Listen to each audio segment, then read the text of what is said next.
So here I'm gonna explain you the rodeo challenges, which are at the same time an amazing preparation for highlining. And because we wanna get prepared for highlining, it's important to use a nylon slackline because these are much more stretchy, and when you have a leash fall on a highline, you absolutely want to have a stretchy line that everything is absorbed nicely.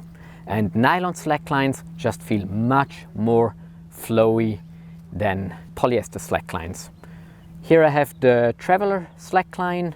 This would be one really good option because it's extremely stretchy, but what I'm gonna use this time for these explanations is the Sadhu Yoga slackline, which is also made of nylon and a little more comfortable than the Traveler line. So the first thing you want to learn is mounting from a sitting position. You have different options. I shortly show you the chongo and the sit mount, and then I'm going to explain to you how to do them. So what I'm doing now is the chongo mount. This is one option. The other option is the sit mount, like this. So I'm going to start with the sit mount. As you've seen, I've already moved a bit backwards because here the line is steeper, and when the line goes down, my butt is higher than my feet, so it's much easier to roll onto my feet. And one pre-exercise that you can also do is just sitting on the ground and try to stand up like that. Make sure that you have the flexibility to do that, because if you don't have the flexibility, it's going to be very strenuous on the knees. So first stretch, make sure that you're flexible enough, and only then go for these mounts.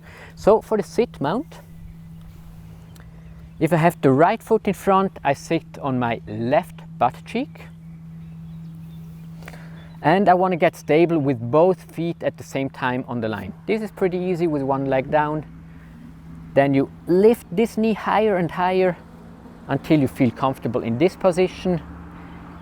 Then you want to, like, this distance is very important. You want to slide towards your feet and have a round back. Don't sit like straight, but like rounded back.